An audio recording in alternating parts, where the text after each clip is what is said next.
¿Quién es el que pone los límites al poder? ¿Quién controla a los que mandan? ¿Quién evita que el gobierno haga lo que quiera? Las respuestas a estas preguntas están en una idea fundamental para cualquier democracia: la división de poderes. Hoy analizaremos por qué este principio es tan importante, cómo se aplica, o más bien cómo debería de aplicarse en México. Vamos a entender juntos por qué, si no hay división de poderes, no hay democracia. En la Declaración de los Derechos del Hombre y del Ciudadano, adoptado en la Revolución Francesa de 1789, se estableció: una sociedad en la que no esté establecida la garantía de los derechos ni determinada la separación de los poderes carece de constitución. Desde entonces existía plena conciencia de que el poder no debía estar concentrado en una sola persona o institución. Así nació la idea de dividir el poder del Estado en tres ramas: la judicial, la ejecutiva y la legislativa. Estos poderes pueden actuar conjuntamente, como en el procedimiento legislativo, o vigilarse mutuamente. A esto último se le llama sistema de pesos y contrapesos. Así, ningún poder puede actuar de forma absoluta, porque los otros dos poderes lo equilibran. La división de poderes es una forma de garantizar que haya reglas claras y que el gobierno no se vuelva autoritario.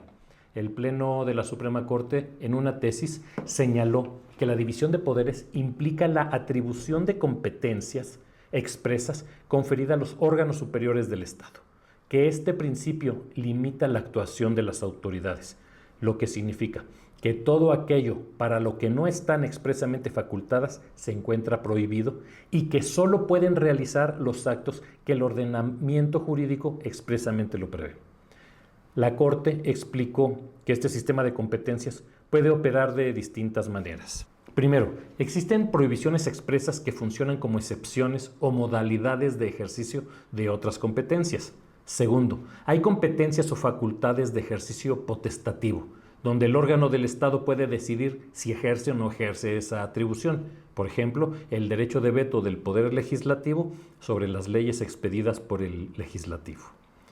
Tercera, competencias o facultades de ejercicio obligatorio, en las que el Estado, en las que el órgano del Estado al que le fueron conferidas constitucionalmente está obligado a ejercerlos. El principio de división de poderes es indispensable para que exista un Estado democrático.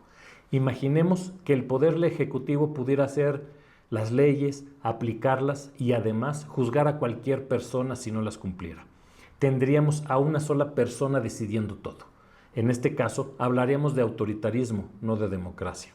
La división de poderes sirve para evitar eso. Por ejemplo, el Congreso puede establecer mediante leyes la forma en que pueden y deben actuar los poderes ejecutivo y judicial. Por ejemplo, desarrollar cuáles son las atribuciones de los jueces federales mediante la expedición de la Ley de Amparo o el Código de Procedimientos Penales. O cómo debe funcionar el Poder Ejecutivo mediante la expedición de la Ley Orgánica de la Administración Pública. Por otra parte, los jueces pueden declarar la inconstitucionalidad de leyes y reglamentos que sean contrarios a la Constitución. El Ejecutivo, por ejemplo, puede vetar una ley expedida por el Poder Legislativo si estima que es inconstitucional, injusta o no es adecuada para el Estado. Además, la Corte ha señalado que el principio de división de poderes no implica un choque constante entre estos poderes, sino que debe existir una colaboración entre ellos para lograr un equilibrio de fuerzas y un control recíproco que garantice la unidad política del Estado. En México, el artículo 41 de la Constitución mexicana señala que el pueblo ejerce su soberanía por medio de los poderes de la Unión, es decir, los poderes judicial, legislativo y ejecutivo, tanto a nivel federal como en los estados. Antes de la instauración del régimen autoritario, existían varios órganos constitucionales autónomos que también servían para evitar la concentración del poder en el Ejecutivo Federal. Estos órganos ya no existen y no es el tema del video. Si quieres que abordemos en un nuevo video sobre el impacto de la desaparición de estos órganos constitucionales autónomos, dilo en los comentarios. Pero regresemos al tema. En nuestro país, la Constitución establece la división de poderes. En este caso solo nos referiremos al sistema federal. Así, tenemos a un poder legislativo formado por la Cámara de Diputados y la de Senadores. Este poder es el que hace las leyes. Un poder ejecutivo encabezado por la Presidencia de la República, A este poder le corresponde aplicar las leyes y representar al país internacionalmente. Y finalmente el Poder Judicial, donde están los jueces y magistrados que se encargan de impartir justicia.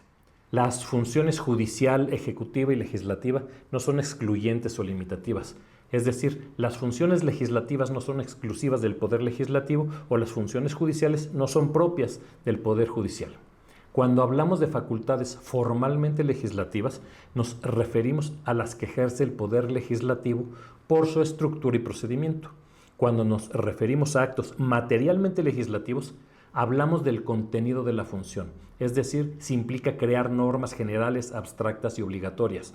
Lo mismo aplica para el Poder Ejecutivo y el Judicial. Lo importante aquí es distinguir quién ejerce la facultad, que es lo formal, y cuál es su contenido, que es lo material. Empecemos con las facultades formalmente judiciales pero materialmente legislativas. Esto ocurre cuando un órgano judicial emite una determinación que tiene efectos generales, como si se tratara de una ley. El ejemplo más claro son los acuerdos generales que emite la Suprema Corte de Justicia de la Nación. Esta es una autoridad judicial formalmente hablando, pero esos acuerdos generales no resuelven una controversia o un juicio particular, no está juzgando, sino que son normas generales en toda la extensión de la palabra, pues son normas impersonales y abstractas. También hay actos formalmente administrativos, pero materialmente legislativos. Ello se da con la facultad que tiene la Presidencia de la República de emitir reglamentos. La Presidencia es una autoridad formalmente administrativa, pero el reglamento es un acto materialmente legislativo, pues se trata de una norma general, impersonal y abstracta. Por otra parte, estaremos en presencia de actos formalmente legislativos, pero materialmente judiciales. Verbigracia. Cuando el Poder Legislativo está llevando a cabo un juicio político, en este caso el Congreso, que es una autoridad formalmente legislativa, actúa materialmente como un órgano judicial, porque está juzgando a una persona. La división de poderes es un tema trascendental para la sociedad. Como mexicanos, debemos analizar si este principio está vigente en nuestro país o si ya es una cuestión que solamente se puede analizar en las aulas de las universidades. Hemos visto cómo desde la Presidencia de la República se le ordena al Congreso de la Unión aprobar leyes que el presidente mandó sin cambiarles ni una sola coma. También fuimos testigos de cómo el Poder Legislativo, otra vez por órdenes del Ejecutivo, destruyó al único poder que todavía funcionaba como contrapeso frente a sus excesos, con la llamada reforma judicial. Recordemos mejor una frase célebre atribuida a Lord Acton: todo poder tiende a corromper y el poder absoluto corrompe absolutamente. Donde hay concentración de poder siempre hay abusos. De ahí la importancia de que la división de poderes prevista en la Constitución no sea un simple papel mojado. ¿Qué pasa en nuestro país? ¿Vivimos una verdadera separación de poderes o es una simple simulación? Por favor, déjame tu opinión en los comentarios. Si quieres saber más sobre la importancia del Estado de Derecho, dale clic al video que aparece en la parte final de este video. Suscríbete al canal y síguenos en todas nuestras redes sociales. Hasta pronto.